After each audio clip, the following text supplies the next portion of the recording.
వీళ్ళంతా ఒకటై అమాయకమైనటువంటి ఒక దళిత డ్రైవర్ని చంపి వాడిని మళ్ళా డోర్ డెలివరీ చేస్తే వాళ్ళ మీద ఎటువంటి దర్యాప్తు లేకుండా ఎటువంటి విచారణ లేకుండా ఎమ్మెల్సీ అనంతబాబు 4 రోజులు ఉన్నాడు, మళ్ళీ జగన్ అన్న బెయిల్ ఇప్పించినాడు, మళ్ళీ బయటకు వచ్చినాడు.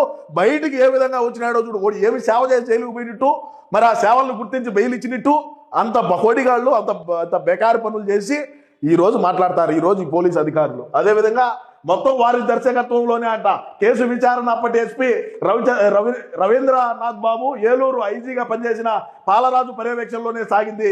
అనంతబాబు హత్య చేసినట్లు ఎస్పీకి తెలిసినా రోడ్డు ప్రమాదంగానే చిత్రీకరించడం, శవ పంచనామాను కప్పిపుచ్చేందుకు ప్రయత్నించినట్లు తెలుస్తుంది. ఈ లుసుగులపై నివేదికను డీజీపీ కార్యాలయానికి పంపించారు.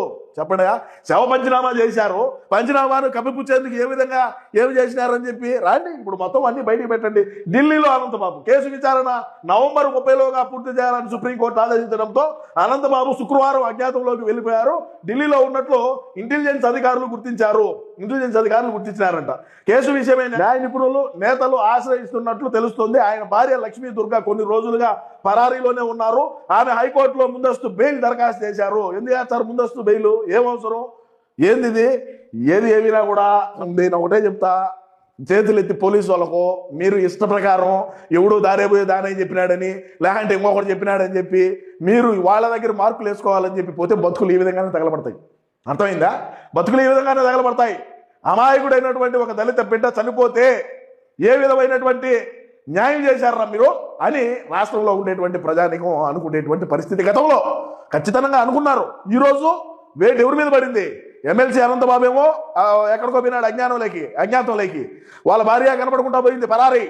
ఈ రోజు మీరు ఆడికి పోయినారు, మీరు అయ్యే పోలీసు కూడా వేసుకున్నారు. ఈరోజు సస్పెన్షన్ ఎవరి మీద పడింది? మీ మీద పడింది.